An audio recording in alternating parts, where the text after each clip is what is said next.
Ну вот наша водичка. Я разобрал сейчас барабан на стиралке.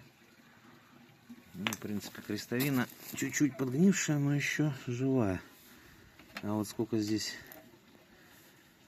накипи, это просто трэш. Ну а причина вот, походу сальник дубовенький пересох и подшипник загудел.